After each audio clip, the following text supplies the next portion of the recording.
And when you want to unlock it, you go to Object, and there's one that says Unlock All. Okay, and everything that's locked on the page comes back. So I'm going to lock it again. Go to my curvature tool, and this is a straight line, so double click, and this is the bit I wanted to show you. So if I click once for a curve here, and I double click for a corner, I end up with that. It's not what I want. So, kind of cool. So what I want to do is, there's a straight line here, and it kind of finishes about there.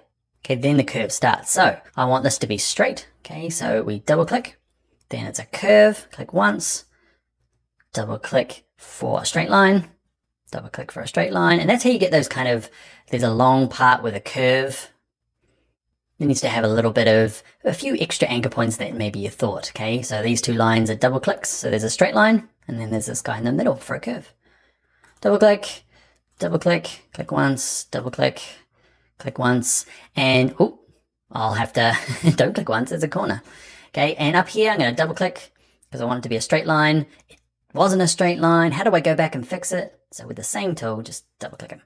Why did I overlap them? Okay, it's because that I want to color them in or delete this chunk, and I want it to butt up really closely to this line. And we're going to use the shape builder tool, kind of doubling down on our tools that we've already learnt. Okay, now we're at a point where this thing won't let go. I'm like, I'm finished, let go, Okay, and there's two things you can do. You hit escape on your keyboard, so look down, it's the top left of your keyboard. Okay, escape is the, just let go, like get off there. Okay, now we can go start working on this thing. Or what you could do is you could just say, I'm going to go back to there, join it up, and then it lets go because it's completed the whole path. And it doesn't really matter because we're going to delete all of that stuff with the shape builder tool anyway. So next thing we're going to do, it's already selected, object, lock selection, and we're going to work on this part. So double click for a straight line. Well, actually, it's kind of, yeah, double click for a corner up here. I'm going to click once for a curve, double click to get the straight lines, little curve, click once, double click, and then I'm going to kind of overlap this thing. Now, this is probably not the best example because you're like, man, it's so symmetrical. Why isn't he using like the rounded corners thing? And I probably would. But again, we're practicing the curvature tool so you can do lots of things with it. So I'm just going to delete it, and this is what I would be doing. I'd grab the rectangle tool, just drag it out, and then I'd grab my black arrow, actually the white arrow, remember, click this guy, hold shift, grab the second guy, and just drag him in. But that's cheating. It's the right way, but it's cheating. Now what I want to do is I want to select it all and use the shape builder tool to delete the chunks I don't need, like this bit and that bit that overlaps. But I can't select this. Why not? You remember. Okay, we need to go to unlock all. Okay, so that's why that lock is quite cool. It's temporary. You don't have to go and bother making layers. It's just quick and easy. We've unlocked them. We've selected them all with our black arrow. Now we're going to go to our shape builder tool, my favorite tool, and we're going to delete stuff. So what do? We hold down the Option key on a Mac, Alt key on a PC. I'll say get rid of that line. Let's get rid of that line. And life is good, my friends. All right, so what do we do now? There's these two guys at the bottom here, and this is your homework. Okay, there are a range of straights and corners. Okay, and there's going to be bits that you'll need to lock and join up. The only thing you're not allowed to do is you're not allowed to use shapes. You're not allowed to use ellipses and rectangles just because we're practicing the tool. And what I'd like you to do is I'd like you to draw these and color them. I'd like you to color all of these people. Okay, and these guys are going to be super easy to color. There's going to be probably some arranging to do to practice. This one here is going to need your special trick where we fill, because these are actually separate shapes. Watch. Can you see there's no joiner here? So what we need to do is select them all and use the shape builder tool that we used in the previous tutorial to color them. Okay, so fill, color, just in case you forgot. Cool, so draw these guys, color them in, and I'd love to see them. Remember, on Twitter, we are Dan Loves Adobe, and also make sure you tag Tuts Plus Design. And on Instagram, I am Bring Your Own Laptop. Love to see your drawing, or like mark your homework. Make sure you've colored them as well. And if it goes horribly wrong, you can mention that in your post as well, and I'll jump in and give you a hand. Right, my friends, that is the curvature tool. In the next video, we're going to look at his best friend, the pen tool. I'll see you there after your homework. Welcome back, everyone. This video is all about the pen tool. We're going to draw these icons. You might be thinking, hey, these are the same icons from the curvature tool. They are. We're going to compare the curvature tool with the pen tool, because really, as an Illustrator user, you're probably going to need both. So let's jump in now and figure out the pros and cons for the pen tool. Alright, to get started, we're going to redraw the same things just to kind of see clearly the differences between the curvature tool and the pen tool. Save some time. If you've got a file open in your exercise files, there's one called pentool.ai. I've just kind of imported that graphic already for us, ready to go.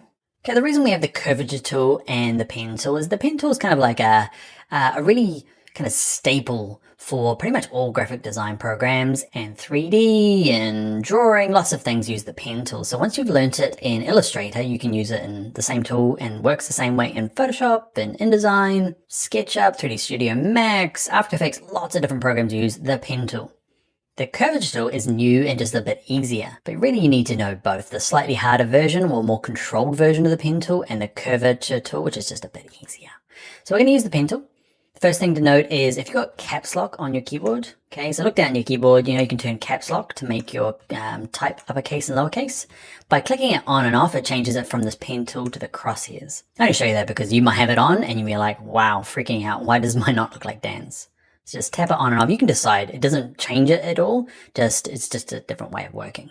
We're going to stay with a little fountain pen looking thing. Okay, and we'll start with the funnel here because it's kind of the opposite of the curvature tool. The pen tool draws by default straight lines. So if I clicked once, remember with the curvature tool, it gave us a curve. If I click once with the pen tool, once, it just gives us corners. So corners are awesome with the pen tool. Just keep clicking and come back to the beginning, click once. Let's remove the fill. So I have a fill of none and a stroke of black. Let's get back to this guy. So how do we do curves then? Okay, so it's slightly different. Let's pick a curve. Let's pick, say, this curve here. Yep. And you click, hold your mouse down and drag. And then you get this random thing. We've seen it before, right? We saw it with the curvature tool. It gives us the fine adjustment. And I guess that's why the pen tool is the way it is. It gives us fine adjustment straight out of the bat, where the curvature tool does a bit of thinking for us. So what we do is click it, and where do we drag it? You drag it whichever way you want the line to keep drawing. So I'm going to keep drawing down this way. So I'm going to drag it down here. And how far do I draw it? This comes with experience, so it's kind of hard to kind of guess this first one. So we're just going to drag it out this far.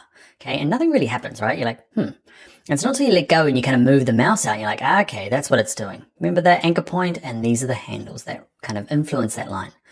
Now, same point before, like kind of halfway through a curve, kind of breaking this into two because I can try and do it with one, but there's just not enough control with just one anchor point. Kind of works.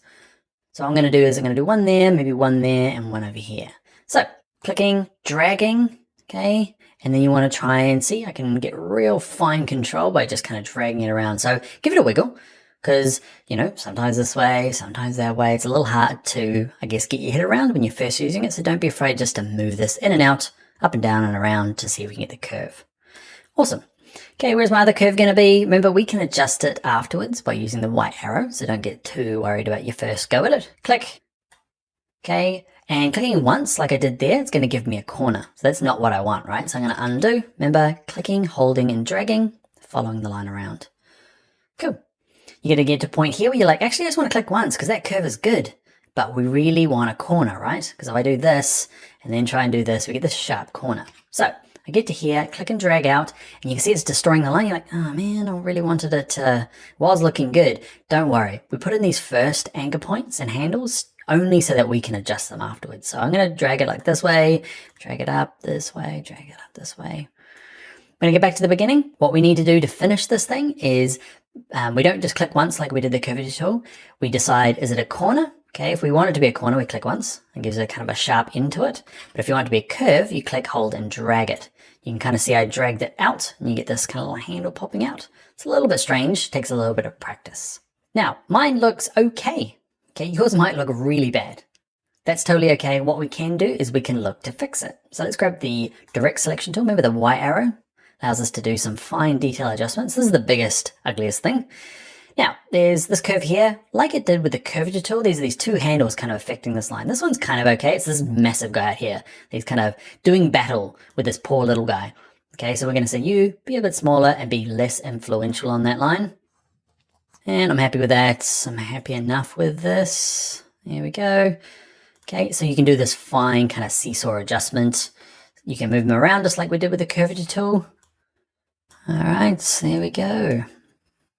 Now I'm really messing around with it. It's looking pretty good.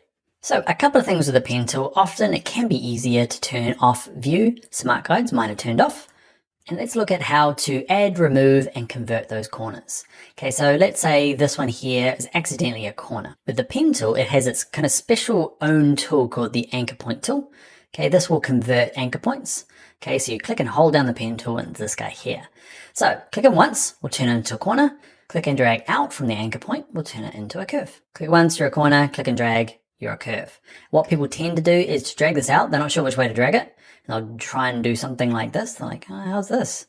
And you can kind of see what I'm doing, right? It's kind of looping back on itself. So if you're like, man, that's doing some weird spaghetti stuff, it's probably on the wrong side. All right, let's move on to doing the circle. Yes, we should probably just use the ellipse tool, but I'm going to use the pen tool to show you how it works. So drawing a circle, we know that it kind of needs to be in all four corners. So I'm going to click and drag out. That's the first one. It's the hard one. You're like, well, it's nothing. Because if I just start with it clicking once there and then start dragging out, it's going to work kind of until I get back around to the beginning, because I set to that to be a corner point, right? And you end up with that. So the very first one on Faith, I'm going to drag it out to kind of create some sort of curve. Okay, I'm going to click and drag you out. I'm going to click and drag you out. I'm going to click and drag you out. Wrong way. That way. Spaghetti. Good way. Then back to the beginning and click and drag out. So my circle, terrible. Terrible circle. How do you, I guess I want to show you this because I want to show you how to get nice symmetrical looking things. So I'll show you a real circle. So a circle, the ellipse tool, if I draw this out, there's nothing different between, well, other than that one's beautiful and that one's ugly. This one has the same sort of construction. Watch this. Can I see? I've got my white arrow. Clicking on the ellipse, and you can just see it's got anchor points in all corners, but they're exact. And can you see, this is the big thing. Can you see there's anchor points completely across from each other and they run parallel, they're the same length. You can see my ones, if I click the top one, these are reasonably across from each other, but you can see that one points that way, that one points that way. I'm going to zoom in. So to get this to be symmetrical, we need this top one to be nice and flat. It's not going to be perfect, just so you know, but this is how to get kind of balanced lines or nice looking curves. If you're like, man, I can never get it right, it's probably because you need these ones to be somewhat symmetrical. Better. It's getting better. You see they need to be the same length as well. See, this one's short, this one's tall, so you back up a little bit, buddy. You probably need to back up a little bit as well, and you can start to see it's getting better. Okay, I just want you to, I guess, get the understanding of how these guys all interact together, that there's a kind of a bit of a balance. They need to be the same length, kind of the same angles will give you a nicer looking. It's better, right? Better. All right, let's go and look at doing, we've done the funnel. Let's look at doing our last one together, which is this guy. Mixture of both. So, pen tool. What am I doing? It's a corner, so I click once. Big curve, click and drag. Around here somewhere, click and drag. Click and drag. Oh man, but don't worry. I need a corner there, but I need to back him up. Okay, but I can do that once I'm finished. Click and drag. Back to the beginning, click once. Grab my white arrow, drag him out. You. And just so you know, like the first 20 things you're going to draw are slowly going to get better and better as you get accustomed to kind of this, how life works with the pen tool. And if you are somebody who like dabbles and does the pen tool like once every 6 months, you're probably not going to get like hugely experienced with it. It's when you're gonna, I don't know, I've had jobs where I've had to redraw people's faces with lines, and you just become, a job like that gives you loads of experience with the pen tool and its quirks, and you start getting good at it. Like most things, it's all about just kind of getting in and using it for quite a bit. All right, the next thing we'll look at is grab the pen tool, and if we want to add, say we need some more control. So this one here, you see that icon changes from the asterisk to the little plus. I'll add another one. If you want to get rid of one, all you need to do, you don't need to do anything, just hover above it. Can you see this anchor point here? Goes from over here, it's going to add, see the little plus, but here it's going to say minus. Just click on it. I'm going to add it back in, grab my white arrow, drag it back over here, and that, my friends, is the pen tool. All right, is there any other tips I want to give you? One more. If you click once and you start dragging, you're like, actually, I've messed this up. And you're like, let go, stop doing it. Okay, you can just hit the escape key on the keyboard, just kind of disconnects it, and you can either go edit, undo, or just hit the delete key twice, once, twice, kind of start again. Remember, caps lock changes it from this crosshairs, and it doesn't matter, works the same way, just I guess a little bit more precise with the crosshairs. I don't know why, I just got used to using it with the little fountain pen, so I use it by just tapping the caps lock. And one more.